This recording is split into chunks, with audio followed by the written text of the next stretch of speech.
Sejam bem-vindos ao meu canal. Outro tema, digamos assim, que me preocupa, o modo como se tem apresentado as virtudes. A maior parte dessas apresentações, digamos assim, me parecem profundamente erradas, né?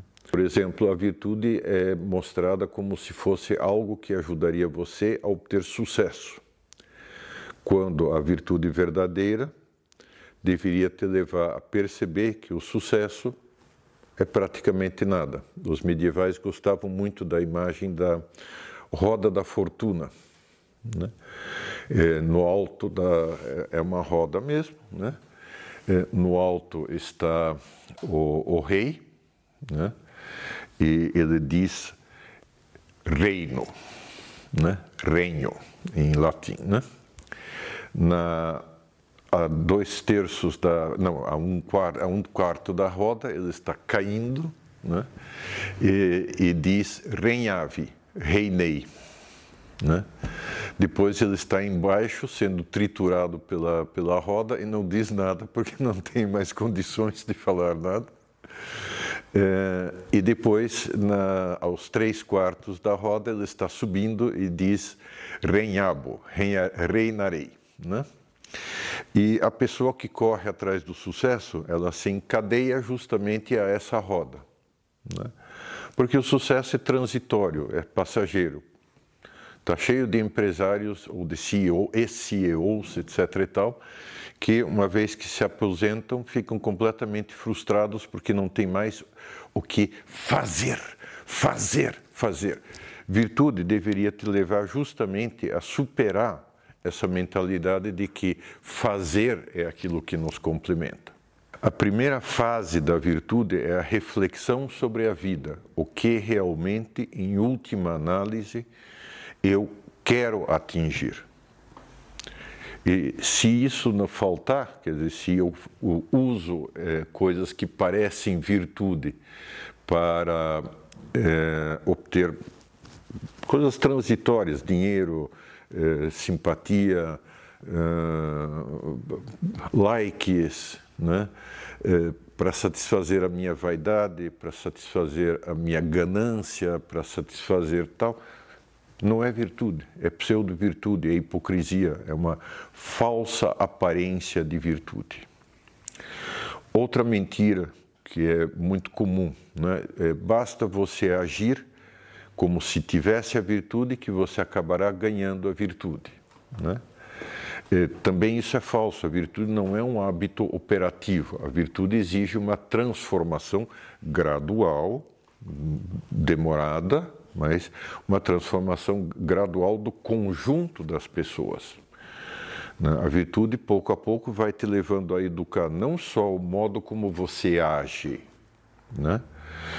E, sobretudo, ela te ajuda a educar o modo como você sente, como você reage diante das circunstâncias da vida, o modo como você, o que você pensa diante das coisas, né? O quando e como é a melhor forma de expressá-lo e assim por diante, né? Quer dizer, a virtude é uma transformação radical da pessoa inteira, né? Ideais, valores, a importância das coisas, a estabilidade, a serenidade afetiva das emoções e o modo de agir em consequência. Outro ponto importante aqui, ainda dentro desse mesmo contexto, né? Existem duas correntes, digamos assim, que a gente detecta facilmente entre as pessoas. A primeira é uma corrente totalmente falsa que diz, não, as pessoas não mudam, não adianta, as pessoas não têm capacidade de mudar. Isso tem uma partezinha de verdade e uma parte grande de distorção. E a posição oposta, que diz, não, eu posso ser o que eu quiser, eu posso fazer o que eu quiser, eu posso realizar o que eu quiser. Isso não leva em conta as inúmeras escravidões interiores que a gente foi gerando enquanto vivia sem virtude, ou seja, enquanto vivia meio ao Deus dará, toda a juventude, né? que em geral é uma questão de tentativa e erro, de enveredar por caminhos errados, sob o impacto emocional de uma situação negativa, alimentar uma espécie de cinismo ou de desapontamento profundo com a vida e assim por diante. Quer dizer, estamos cheios de correntes ou grilhões que nos prendem. Autenticamente, a gente muda quando tem uma boa razão para mudar. E, em geral, a boa razão para mudar é: eu preciso ter condições de servir a essas pessoas o que eu amo. Geralmente, o grande motivador da virtude é o amor, o apaixonamento por alguém. Esse alguém pode ser o cônjuge, ou a pessoa com quem eu quero passar a vida, com quem eu pretendo casar, mas também, né, e mais importantemente até, deveria ser o apaixonamento por Deus. Né? Não é à toa que, desde sempre, os santos são as pessoas mais alegres, mais felizes. Né? Isso até é aparente, são bem-humorados, são tranquilos, são serenos perante a realidade. Isso são características muito importantes. Isso não significa que não sofram, pelo contrário. Geralmente são pessoas que sofreram muito. Né? E, aliás, a autêntica virtude nos ensina a sofrer sem perder a alegria.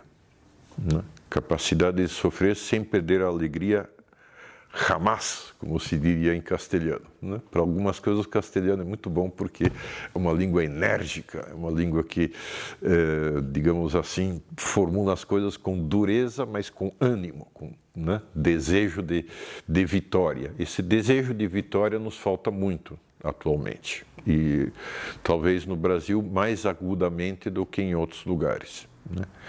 E é um desejo não de uma vitória boba, uma vitória sei lá, consegui um monte de dinheiro, ganhei na loteria. Né? Não, é um desejo de realmente superar os obstáculos que me tornam infeliz, os obstáculos que me tornam amargurado, os obstáculos que me tornam... Esses são os autênticos inimigos que a gente precisa vencer com a virtude. Virtude, portanto, é algo que nos ajuda, ou melhor, na verdade, deveria ser algo que nos transforma inteiramente, nos vira do avesso. Né? E para isso exige toda uma sequência de revoluções, né? Uma sequência de revoluções, uma revolução no modo de pensar, uma revolução no modo como avaliamos as coisas, uma revolução no modo como reagimos emocionalmente às coisas, uma revolução no modo como, aí sim, nas razões pelas quais agimos e, por último, uma revolução no modo como agimos. É algo, portanto, muito mais radical do que aquilo que, em geral, é apresentado na internet. E há dúzias e dúzias de livros, há dúzias e dúzias de cursos de virtude na internet, mas nenhum deles, honestamente, me parece que chega no ponto.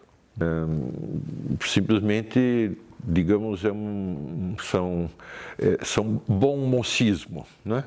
E, né, haja bem que você será mais feliz, e seja um cara legal e você encontrará pessoas legais, né? Cara, é muito mais fundo do que isso, né? É muito mais fundo e muito mais doloroso do que isso, na verdade. E, ao mesmo tempo, muito mais glorioso e muito mais realizador. Né? Outro ponto muito bom da modernidade é que pensa a felicidade em termos de realização. Né? Não realização de coisas ou de projetos, realização pessoal, a totalidade da pessoa. Né? E isso é muito mais profundo do que tantas vezes temos consciência. Santo Irineu de Lyon, no século II, nada menos, dizia: a glória de Deus é o homem vivo. Há pessoas que despertam a nossa admiração, né? Pessoas para quem a gente olha e diz: cara, That's the guy. Esse é o cara que eu queria ser. Esse é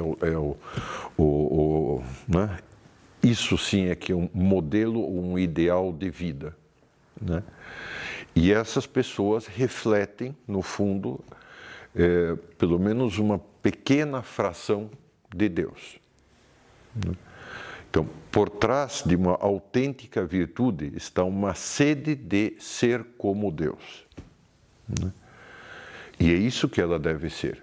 Isso exige enorme coragem da pessoa para dizer, não, é exatamente isso que eu quero, é exatamente esse o ponto a que eu quero chegar, custe o que custar. Reclame quem quiser reclamar, né? Mesmo que se afunde o mundo. Mas este é o cara que eu quero ser.